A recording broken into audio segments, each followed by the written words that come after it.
Hello student, मैं शिवानी सोलन आपका welcome करती हूँ आपके अपने यूट्यूब चैनल एसएससी बुलेट पर। आज हम इस सेशन के अंदर बच्चों क्लोज टेस्ट करने वाले हैं। जैसे कि आपने क्लोज टेस्ट के कुछ क्लासेस लिए होंगे एसएससी बुलेट पर। मैंने आपको हमेशा एक ही चीज़ बोली है कि क्लोज टेस्ट के लिए आपको सबसे ज़्यादा जो ज़रूरत होती है वो आपकी ग्रामर पार्ट की होती है। कुछ ऐसे स्टूडेंट होंगे जो फर्स्ट टाइम क्लोज टेस्ट के सेशन देख रहे होंगे, तो मैं आपको बच्चों को बता दूँ कि अगर हम क्लोज टेस्ट की बात करें, क्लोज टेस्ट क्या होता है, कुछ ऐसे बच्चे भी होंगे जिनको ये नहीं पता होगा कि क्लोज टेस्ट क्या होता है। तो उन बच्चों को मैं बता दूं, सबसे पहला पॉइंट क्या आता है कि अगर हम क्लोज टेस्ट की बात करें बच्चों, तो क्लोज टेस्ट आपका एक इनकम्प्लीट पैराग्राफ होता है। क्लोज टेस्ट आपका इनकम्प्लीट पैराग्राफ होता है और आपको ध्यान रखना है, अगर हम इनकम्प्लीट की बात करें, ये एक इनकम्प्लीट पैराग्राफ है। यानी कि जो पैराग्राफ आपको इनकम्प्लीट दिया है बच्चों, उसको आपको क्या करना है, कंप्लीट। अब कंप्लीट करने के लिए दो टाइप से बच्चों के माइंड में क्वेश्चन आते हैं। एक, हमें ग्रामर की ज़रूरत है, दूसरा या फिर हमें वोकैब की ज़रूरत है। तो मैं आप बच्चों को ज़रूर इस चीज़ को क्लियर करना चाहती हूँ कि क्लोज टेस्ट के लिए आपको वोकैब से ज़्यादा ज़रूरत होती है ग्रामर पार्ट की। क्योंकि आप देखेंगे अगर 5 क्वेश्चंस आपके क्लोज टेस्ट में आ रहे हैं तो 3 डायरेक्टली आपके ग्रामर बेस्ड होते हैं और बहुत बार ऐसा भी हो जाता है 4 क्वेश्चन भी आपके ग्रामर बेस्ड आ जाते हैं। सेम वोकैब की बात करें, मिनिमम 1 एंड मैक्सिमम 2 आपका वोकैब बेस्ड क्वेश्चन आ जाता है। तो यहाँ पर क्लोज टेस्ट के लिए हमें सबसे ज़्यादा जो स्ट्रॉन्ग करने की ज़रूरत है वो आपका ग्रामर पार्ट स्ट्रॉन्ग करने की ज़रूरत है। अब पॉइंट आता है कि क्लोज टेस्ट को अब हम कुछ क्वेश्चंस देखेंगे प्रीवियस ईयर्स के। सबसे पहला जो क्लोज टेस्ट है ये सीजीएल मेंस का है बच्चों, जो 16/11/2020 में पूछा गया है। अब देखो, क्लोज टेस्ट के लिए आपको डेफिनेटली पढ़ना पड़ेगा थोड़ा सा पैराग्राफ को, उसी से हमें आंसर्स निकालने। बहुत बार ऐसा होता है बच्चों, कुछ क्लोज टेस्ट के आंसर उसी क्लोज टेस्ट में दिए होते हैं इनकम्प्लीट पैराग्राफ में। जब आप उसे कंप्लीट करोगे तो कुछ आंसर्स आपको उसी के अंदर मिलेंगे, हिडन होते हैं। तो अगर आप पढ़ोगे तो आंसर्स कुछ वहीं से क्लियर हो जाएंगे कि करेक्ट या इनकरेक्ट। अगर हम बात करें यहाँ पे, a no examination policy would kill the competitive, जहाँ पर नो एग्जामिनेशन पॉलिसी होती है, एक बात करते हैं नो एग्जामिनेशन पॉलिसी की, वो कहीं ना कहीं मार देता है किसको, कंपटीशन को मारने का काम करता है। डैश स्पिरिट द स्टूडेंट्स, अब dash among the students, dash life of the student among the students, या फिर लाइफ या सॉल या फिर स्टेमिना। तो हमारे अंदर, जैसे आप बच्चे तैयारी कर रहे हो, अब जो तैयारी कर रहे हैं स्टूडेंट्स, तो उसके अंदर जो कंपटीशन को लेकर है वो उसके क्या है, लाइफ है, सॉल है, स्टैमिना है या फिर स्पिरिट है। तो वो उसका पैशन, दैट इज स्पिरिट है। तो यहाँ पर आपको ध्यान रखना है कि वो मारेगा कंपटीशन की क्या चीज़ को, स्पिरिट को। किन के बीच में, स्टूडेंट्स के बीच में। ठीक है, नेक्स्ट आते हैं। It is dash to encourage healthy competition in today's dash. ये कहीं ना कहीं क्या है, ये जो एनकरेज कर रहा है, कहीं ना कहीं बढ़ावा दे रहा है हेल्दी कंपटीशन का। तो ये कहीं ना कहीं क्या है कि इट इज इम्पॉर्टेंट है, कन्वीनियंट है, ऑस्पिशियस है या फिर एप्लीकेबल है। तो आपको ध्यान रखना है ये कहीं ना कहीं इम्पॉर्टेंट है, क्योंकि स्टूडेंट्स के अंदर वो स्पिरिट जो है कंपटीशन की वो कम नहीं होनी चाहिए, उसको एनकरेज कर रहा है, स्टूडेंट को कहीं ना कहीं वो बढ़ावा देने का काम कर रहा है। आपके लिए कोई चीज़ आपके अनुसार है तो वो कहीं ना कहीं आपके लिए कन्वीनियंट है। ठीक है, और एप्लीकेबल, जो एप्लीकेशंस होती हैं आप उसको एप्लीकेबल करते हो, और जो भी आपकी ऑस्पिशियस मतलब होता है जो आपकी पवित्र होली टाइप ऑफ थिंग्स होती हैं। चलेगा, नेक्स्ट आते हैं। अगर हम बात करें यहाँ पे, encourage healthy competition in today's dash where all admissions and jobs। आज ये जो today's सीजन, पीरियड, टर्म या फिर टाइम्स, तो ये आज के समय को कहीं ना कहीं एनकरेज कर रहा है एक हेल्दी कंपटीशन आज के समय में। तो टुडेज क्या होगा, पीरियड तो होगा नहीं, पीरियड मतलब होता है ड्यूरेशन, एंड सीजन्स तो आपके जैसे ऑटम होता है, समर होता है, ठीक है। तो ये क्या कर रहा है, आज के समय की बात कर रहा है, that is times, in today's time. After that अगर हम बात करें यहाँ पे, where all admissions and jobs dash are based on elimination.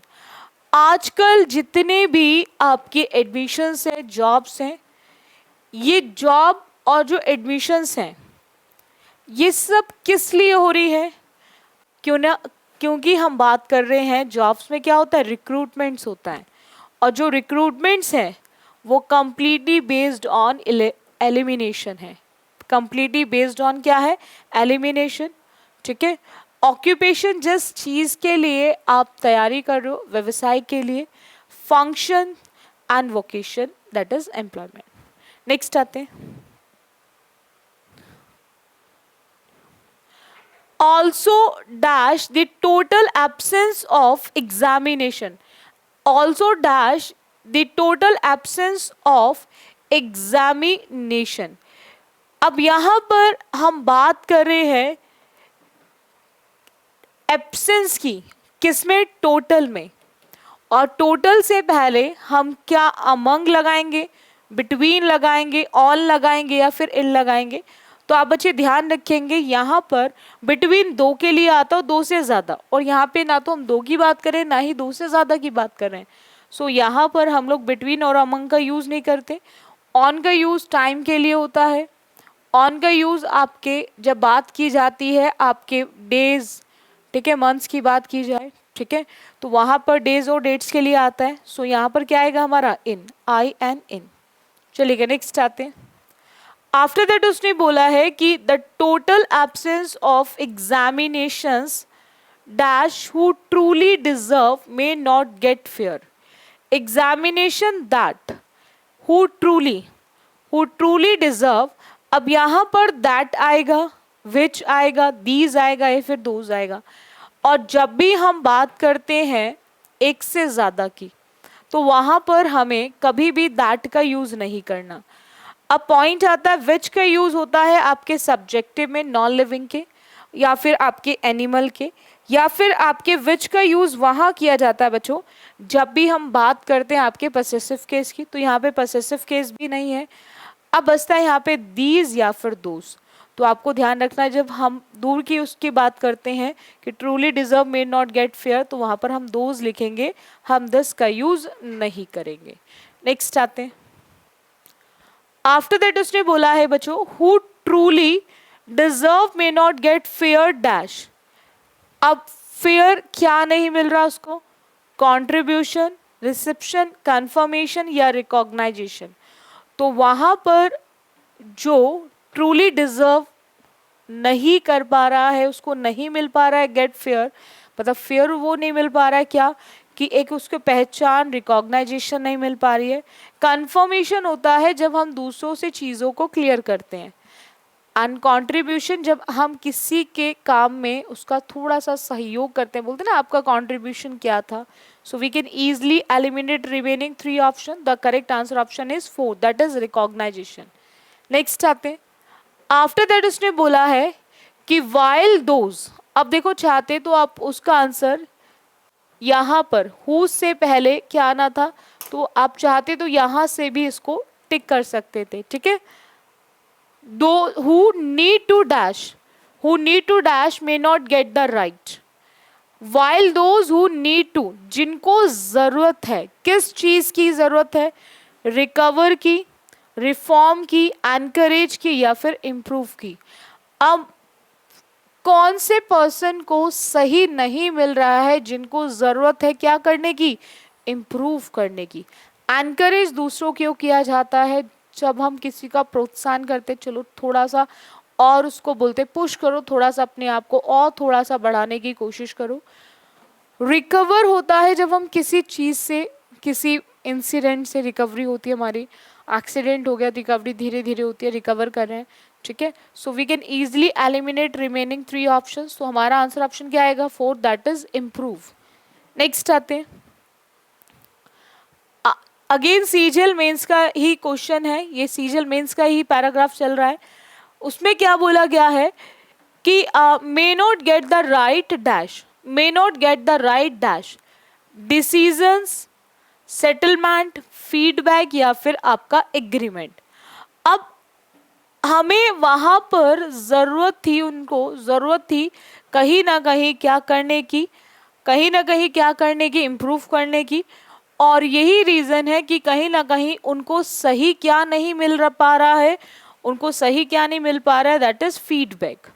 क्या नहीं मिल पा रहा है? फीडबैक। डिसीजन हम चीज़ों को लेकर लेते हैं, सेटलमेंट जब चीज़ों को करने की कोशिश करते हैं चलाने के लिए, ठीक है। और एग्रीमेंट वहाँ होता है जब हम दो लोग एक बात पर एग्री हैं, सभी लोग एक बात पर एग्री है, तो वहाँ एग्रीमेंट। तो वहाँ पर उसको सही नहीं मिल पा रहा है, दैट इज फीडबैक, जिससे वो अपनी चीज़ों को इम्प्रूव कर सके, ठीक है। नेक्स्ट आते हैं।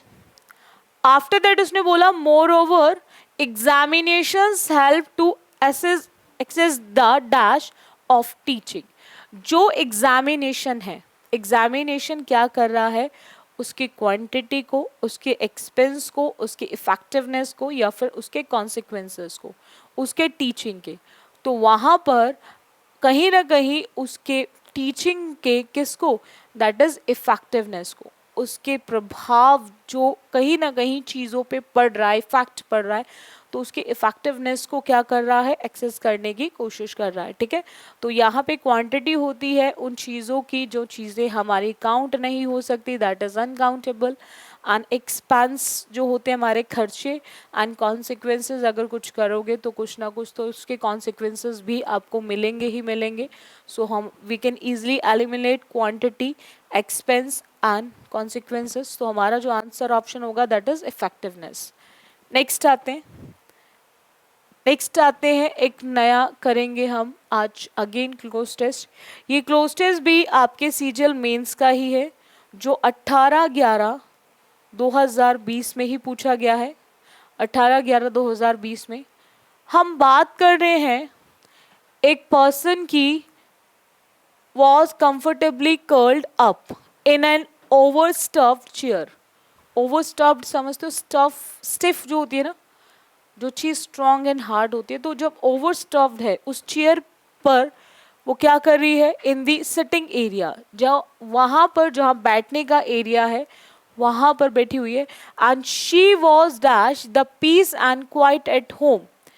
वो कैसा फील कर रही है, वो रिलैक्सिंग है, लिविंग है, कामिंग है या फिर इंजॉय कर रही है। अगर वो शांति और चुपचाप है, तो शांति और चुपचाप की अगर हम बात करें तो यहाँ पर हम काम का यूज़ नहीं करेंगे, ऑलरेडी पीस है।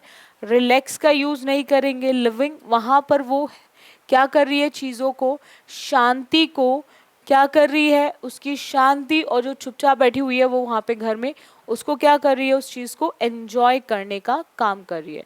She was enjoying the peace and quiet at home. After that, everyone else was dash at the party and had totally lost. Everyone else was dash at the party. Everyone क्या है, once है, before है, already है या फिर earlier है। तो हम बात कर रहे हैं जब everyone, हर एक व्यक्ति जो है वहाँ पर ऑलरेडी पहले से पार्टी में है, ठीक है। तो वहाँ वंस मतलब होता है एक बार, बिफोर पहले, और अर्लियर भी पहले होगा, तो आंसर ऑप्शन क्या होगा, that is third, already. After that उसने बोला at the party and had totally lost, had totally lost everyone, everyone else was already at the party, हर एक व्यक्ति और पहले से ही पार्टी में है, और टोटली वो क्या खो चुके हैं, अब क्या खो चुके हैं, our self, himself, her self या फिर इट सेल्फ। अब यहाँ पर आप बच्चों को एक चीज़ ध्यान रखनी है, हम यहाँ पर बात कर रहे हैं शी की, हम बात कर रहे हैं बच्चों शी की, तो शी के अकॉर्डिंग हमें यूज़ क्या करना पड़ेगा, हर सेल्फ, क्योंकि वो चुपचाप शांति में बैठी हो, तो सबने उसको खो दिया है, किसको, that is her self, lost her self. तो अकॉर्डिंग टू शी हमारा क्या आएगा, हर सेल्फ। इट सेल्फ आता अगर इट होता, हिमसेल्फ आता है ही होता, एंड आवर सेल्फ आता है जब अगर आपका वी होता। तो यहाँ पे क्या आएगा हमारा, that is her self. Next आते हैं, नेक्स्ट की बात करें बच्चों, उसने बोला कि in a book which was the best, which was the best she had dash read and couldn't. वो हैड डैश रेड, वो ऑलरेडी उस चीज को पढ़ चुकी है, ठीक है। तो जब कोई चीज हमने पहले से पढ़ रखी है तो वहां पर हम लोग क्या यूज करेंगे, एवर। क्या यूज करेंगे, एवर। क्या यूज करेंगे बच्चों, एवर। तो यहाँ पर क्या आ जाएगा, एवर। हम क्या बोलेंगे, in a book which was the best and she had ever read and she couldn't wait to get. वो उसने ऐसी बुक पहले कभी भी नहीं पढ़ी और वो उसका अवेट भी नहीं कर सकती थी, क्योंकि उसने जब कोई चीज़ हमने पहले ना की हो और हम उसका वेट भी नहीं कर सकते, अवेट क्यों नहीं कर सकते, तो उसने बोला and she could not wait to get dash the end. अब वो उसका वेट नहीं कर सकती उसको कहाँ तक लाने के लिए, गेट टू द एंड, उसके एंड तक। तो वहां पर एंड से के पहले पहले क्या यूज होगा हमारा, टू। एंड से पहले क्या यूज होगा बच्चों, टू। इन, अप और ऑन का यूज नहीं होगा। नेक्स्ट आते हैं, आफ्टर दैट उसने बोला हावर इस प्रकार before she said her eyes. वो उससे पहले कि वो अपनी आंखों को, अपनी निगाहों को सेट करे, ठीक है, डैश द नेक्स्ट पेज। अब along, upon, below या फिर above। तो she set her eyes dash the next page। अब नेक्स्ट पेज की जब बात की जा रही है तो नेक्स्ट पेज के ऊपर की बात होगी, तो she set her eyes upon the next page, दूसरे पेज पर की बात की जा रही है, ठीक है। along होता है और along with किसी चीज के साथ, और below मतलब होता है नीचे, और above मतलब होता है बहुत ऊपर, ठीक है। सो यहाँ पर क्या आएगा, upon the next page the book was dash right out of her hands. अब वो क्या हुई, बुक लिफ्टेड हुई, रेज्ड हुई, बूस्टेड हुई या फिर क्लाइम्ड हुई। तो क्लाइंब का मतलब होता है किसी भी चीज पर, पहाड़ों पे चढ़ना, किसी हिल्स पे चढ़ना, तो क्लाइंब नहीं होगा। बूस्ट करना किसी को होता है ना, कुछ लोग बूस्टअप पे विश्वास करते हैं चीज़ों को कि कैसे भी करके बूस्ट किया जाए। रेज मतलब होता है उठाना। जैसे आप स्कूल में जब पढ़ते थे तो टीचर आपको बोलता था कि अगर आपको क्वेश्चन का आंसर आता है then you have to do only one thing, raise your hand. आपको अपने हाथ को उठाना है, ठीक है। तो उसको बोलते हैं हमारा रेज। तो रेज नहीं होगा तो वो क्या करेगी, वहां पर अपने हैंड को क्या करेगी, लिफ्ट करने का काम करेगी। क्या करेगी बच्चों, लिफ्ट करने का काम करेगी, दैट इज लिफ्ट। नेक्स्ट आते हैं,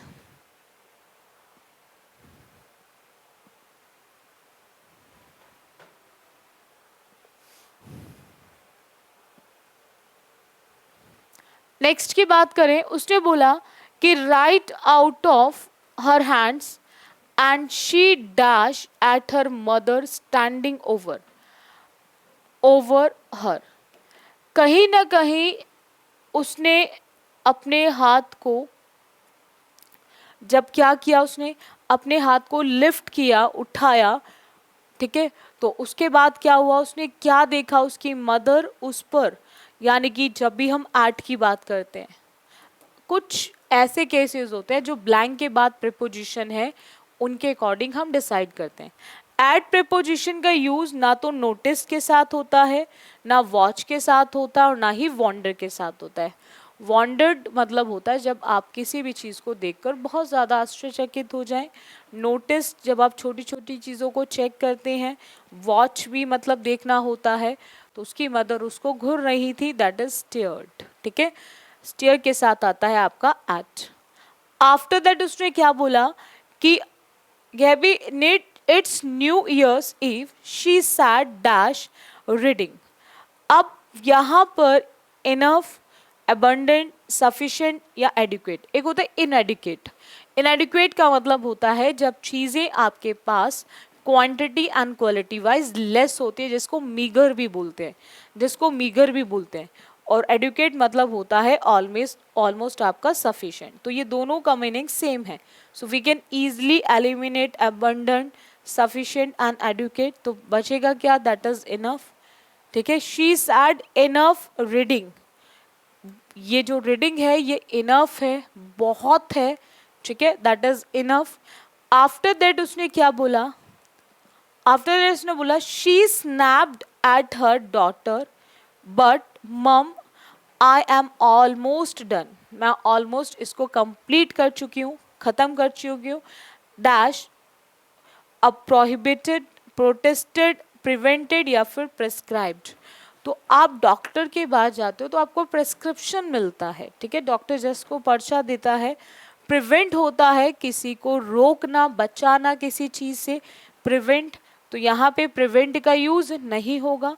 प्रोहिबिटेड होता है जब आपको कोई फॉरबिड करता है, मना करता है किसी भी चीज़ पे, बैन। ठीक है, जब आप किसी चीज़ पे बैन लगाते हो, किसी चीज़ को नॉट अलाउ वाला केस होता है, नॉट परमिटेड वाला केस होता है। तो उसने क्या बोला? I am almost done. अब वो क्या करेगी? उस पर प्रोटेस्ट करेगी, दैट इज प्रोटेस्टेड। अब वो क्या करेगी? उस पर प्रोटेस्ट करेगी, दैट इज प्रोटेस्टेड। आप बच्चे एक चीज़ ध्यान रखेंगे कि जब भी आप क्लोज टेस्ट को करें, कोशिश करो आप वर्ड टू वर्ड ज़रूर चेक किया करो। ये बहुत ज़्यादा टाइम नहीं लेगा। जैसे जैसे आपकी प्रैक्टिस बढ़ती जाएगी आप देखोगे इम्प्रूवमेंट होती चली जाएगी। दूसरा ये है बच्चों कि आप कोशिश किया करो, आप बच्चे रेगुलर बेसिस पे चीज़ों को, रेगुलर बेसिस पे चीज़ों को करने की कोशिश करो। जितना हो सके आप एसएससी बुलेट पर आपको हर क्लासेस मिल रही हैं, चाहे आपका वोकैब बुलेट सीरीज़ हो, वो भी आपको वोकैब वाली क्लास आपको आज ही से मिलना शुरू हो जाएगी अगेन दोबारा से, वोकैब बुलेट सीरीज़। उसके अलावा आपका ग्रामर पार्ट चल रहा है, लाइव क्लास के अंदर आपका प्रैक्टिस सेशन रेगुलर बेसिस पे चल रहा है। तो आप बच्चे बैक टू बैक एग्जाम से लग के तैयारी करो, जितना हो सके बेस्ट तरीके से तैयार करो चीज़ों को और सिलेक्शन लो। ये मैं भी चाहती हूँ, ये एसएससी बुलेट भी चाहता है।